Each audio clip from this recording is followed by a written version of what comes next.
Have you ever had a moment in your life where everything in your life was just laying on the ground in a pile of rubble?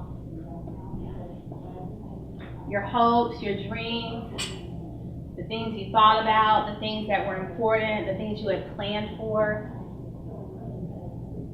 in a shambles.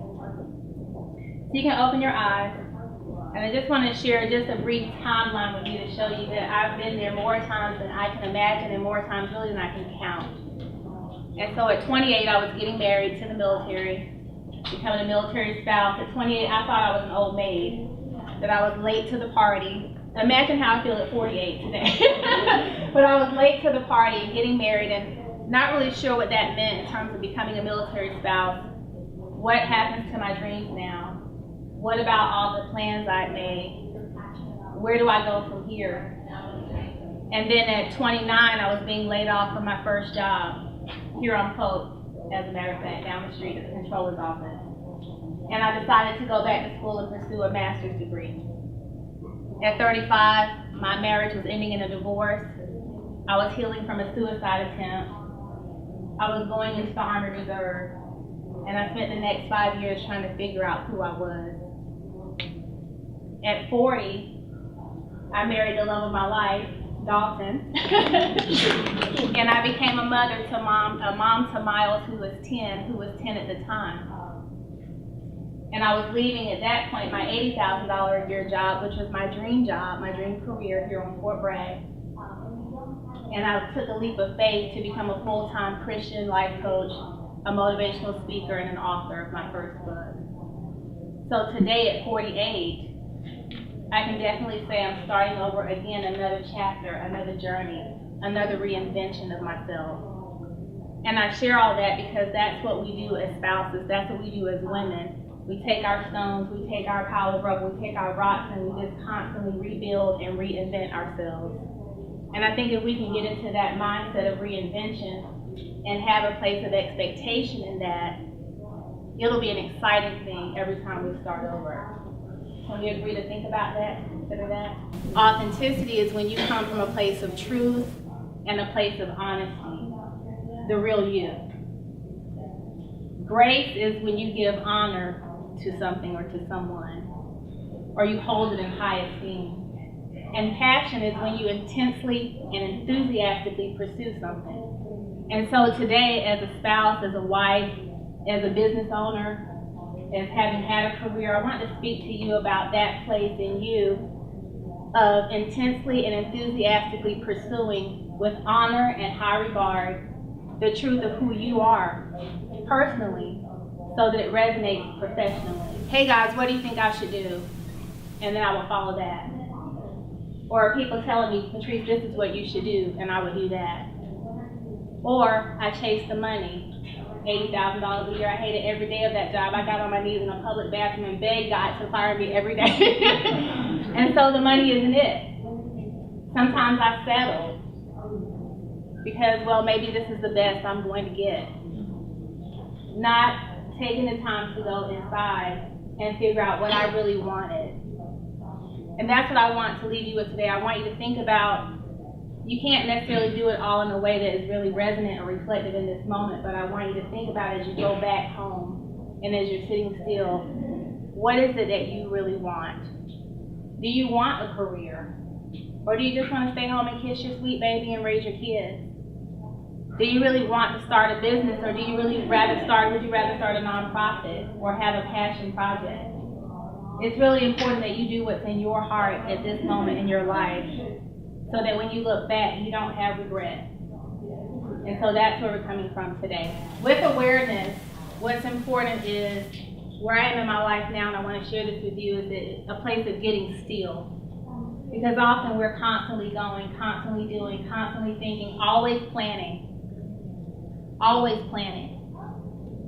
But if you're always planning and always moving, how are you knowing if you're hearing correctly what your heart is asking for? So in the awareness phase, it's really important that you get still. And that in the stillness at home, in the stillness wherever you are, you begin to ask yourself, check in with yourself, heart, what do you want? What problem can I solve in the world or in my environment around me? What's important to me? What gift do I have to give? And how will that best be served or given to the world? Because when you begin to go inward and ask yourself that, then all of your decisions align themselves on that truth. Does that make sense? So then you're checking in with your heart, so that way life is not just happening to you. When you get to the next phase, that's vision. After you've taken the time to think about what is it that you really want, what problem do you want to solve, do you want a business, do you want to have a career, then you need to start envisioning that. And with vision, what happens is, Katie Christie just came up and she talked about strength finders. I love that, but one thing I want to share is about a SWOT analysis. Anybody ever heard of a SWOT analysis? My business majors. Well, SWOT can be and is a business term, but what I do sometimes with my students is I have them take a SWOT analysis and apply it to their personal life. Because if you take the time to figure out what your strengths are, which is the S in SWOT, what your weaknesses are, your opportunities, your threats, you can begin to really get a vision of where you're going, personally and professionally. So in your strengths, what is it that you're great at? Katie just took us through that exercise. Weaknesses, oftentimes we don't want to focus on weakness, but I think that's a place that we should look, because where do you need to reinforce your professionalism or your personality? Are you easily angered? Do you hate people? So you don't need to be in a service environment if you don't like people. You know, what are some technical skills that you need to work on? Do you need to invest in coaching? So in that area of weakness, identifying the places where you need to shore yourself up. What opportunities exist in your life? I think about opportunities as around you. Someone is sitting next to you that is an opportunity for you, or you're an opportunity for them. I'm standing here because I met Ashley Thompson, who owns Press, and Michael, who coordinated this event, asked Ashley, do you know any speakers? And she said, call the trees. So that was because we have opportunity to connect to people, and sometimes we don't take that opportunity. We don't recognize opportunities when they come. What are some threats to your personal and professional life? Threats are negative mindsets, low self-esteem, having short-sightedness, not looking at the big picture, limited thinking. So again, thinking about awareness, getting still, what do I want, what's important? Is this really my voice speaking? And then having the time to take a vision and dreaming, brainstorming. Some other things are vision boards, SWOT analysis, strength finder, what color is my parachute, meditation. With goal setting and planning, what I want you to think about here is starting and finishing. Starting and finishing. When you start a goal, just pick the things that came out of the vision. So in the vision, there were, think about a vision board. What is the thing that is illuminating the brightest? For me, for example, in this season, I've been offered a lot of speaking opportunities. So that is where I feel the path is being illuminated. So what is the thing that's standing out the most to you in this season that you want to pursue? And then you begin to plan around it.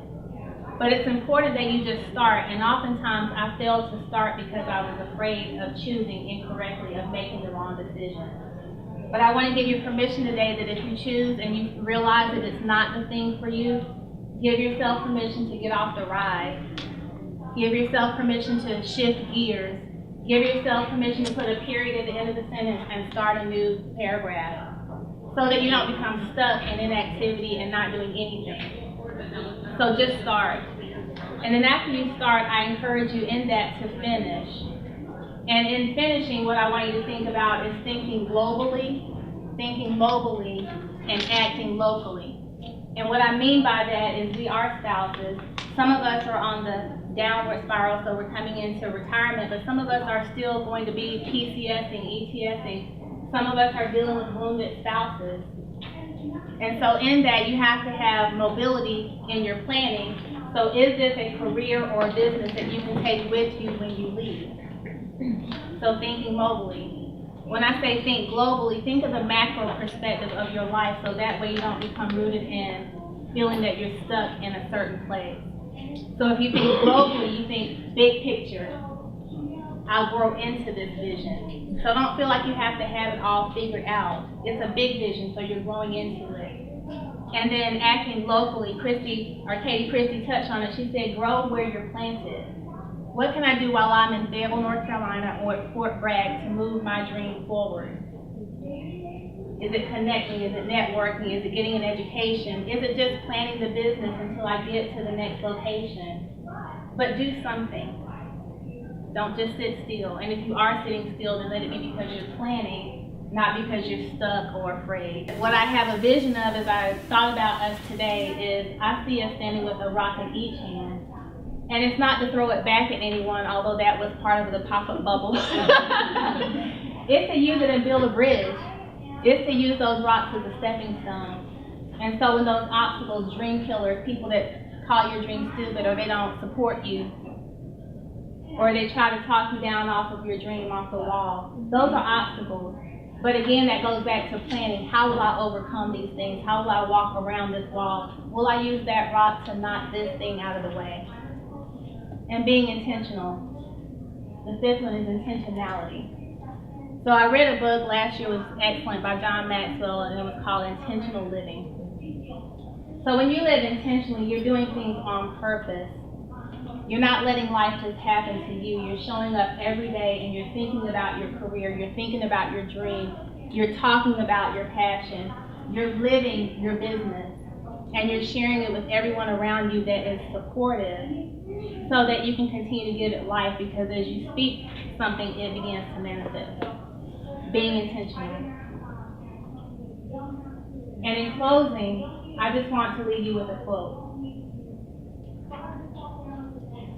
And I want you to really remember it. I want you to get it in your heart. And you can ask me later, I'll give you the slides if you want to write it down, but I want you to hear it now. But the quote is by a woman named Carolyn McHugh. I don't know that you know her. I didn't know her until a couple weeks ago. But she said, we don't take up nearly the space that the universe intended. She said, instead we live in the sweet space around our toes. We don't take up nearly the space that the universe intended. Instead, we live in the sweet space around our toes. What is she saying? Don't play small. We tend to play small.